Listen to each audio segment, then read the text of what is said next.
Students, हमने chapter start किया principles of management. Previous video में हमने ये जाना कि प्रिंसिपल्स ऑफ मैनेजमेंट क्या होते हैं, उसका फीचर्स क्या हैं एंड उसके सिग्निफिकेंस क्या। आज हम करेंगे principles of management by Henry Ford. Henry Ford ने प्रिंसिपल्स ऑफ मैनेजमेंट के बारे में क्या बताया है। 1841 में उनका बर्थ हुआ था, 1925 में उनकी डेथ हुई थी। फेमस इंडस्ट्रियलिस्ट ऑफ फ्रांस, जो हेनरी फ्योल थे वो फ्रांस के फेमस इंडस्ट्रियलिस्ट थे। Book journal and industrial management, उन्होंने एक बुक लिखी जिसका नाम था journal and industrial management. He had given 14 principles of management in his book.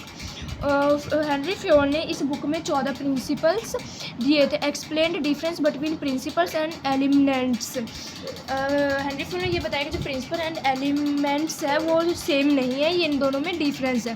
Principal establish your relationship between cause and effect, हमने पहले भी पढ़ चुका है। जो प्रिंसिपल है ये कॉज एंड इफेक्ट का रिलेशनशिप को क्रिएट करता है। Elements of management point towards इस एलिमेंट्स जो एक तरह का मैनेजमेंट है, इसे हम एक तरह का फंक्शंस भी कह सकते हैं, जैसे कि planning, organising, staffing, directing, controlling, ये सब आ जाते हैं। While presenting principles of management Fayol has keeped two things in his mind.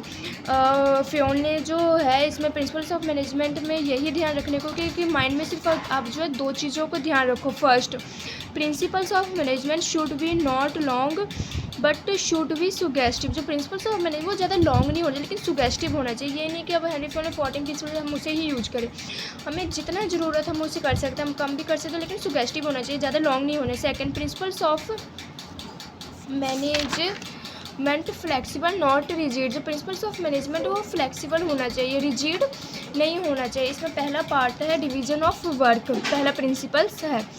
As far as possible whole work should be divided into small parts, कि हमें जितना हो सके हम वर्क को उतने पार्टों में डिवाइड कर सके, छोटे छोटे पार्टों में।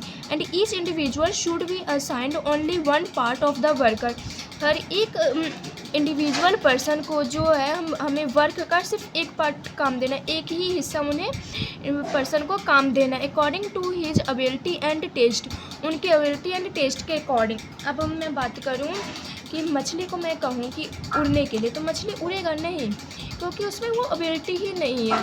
तो जिस एम्प्लॉयज़ को जो काम करने की एबिलिटी है उस अकॉर्डिंग हमें काम देना चाहिए। Repeatedly so that the benefits of specialisation में भी अचीव, इसे जो है कंटिन्यू करना चाहिए, रिपीट करना चाहिए। इसी से जो है स्पेशलाइजेशन उन्हें मिलेगी कामों में कि वो स्पेशलाइजेशन को अचीव करें। तो वो स्पेशलाइजेशन को कैसे अचीव करेंगे, वो मतलब कि अब एक पर्सन है वो काफ़ी टाइम से काम कर रहा है, एक्सपीरियंस्ड पर्सन है, वो बार बार करेगा उसे और अच्छे से रिसोर्सेज के बहुत बढ़िया से यूटिलाइजेशन करेगा, उसे एक्सपीरियंस हो जाए, रिसोर्सेज को वो वेस्ट भी नहीं जाने दे देगा, टाइम के अकॉर्डिंग करेगा, उसे हर एक चीज़ का एक्सपीरियंस किस हिसाब से कैसे हैंडल करना है। तो इसके हम पॉजिटिव इफेक्ट देखते हैं। पहला है advantage of specialisation, increase in quality, speed and decrease in wastage of resources.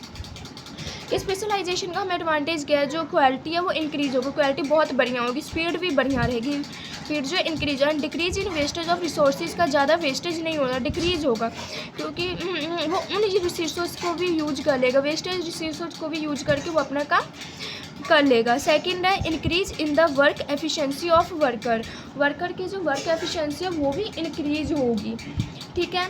Violating effect किया है, नो बेनिफिट्स ऑफ स्पेशलाइजेशन, अगर हम काम को डिवाइड ना करें स्मॉल पार्ट से तो उन्हें कोई भी स्पेशलाइजेशन का बेनिफिट नहीं मिल पाएगा। रिड्यूस्ड वर्क एफिशिएंसी भी रिड्यूज होगा क्योंकि उन पे काम पे वजन रहेगा, ये करो वो करो ऐसे करो वैसे करो, इतना काम है, इस अकॉर्डिंग काम पे उनका बहुत जो है वर्कलोड होगा, इस हिसाब से वो काम को सही तरीके से नहीं कर पाएंगे। Thank you so much student. कोई भी क्वेरी हो तो कमेंट बॉक्स में मुझे कमेंट कर दीजिएगा। Thank you so much students. के नोट्स मैं आपको टेलीग्राम चैनल व्हाट्सएप पे सेंड कर दूँगी।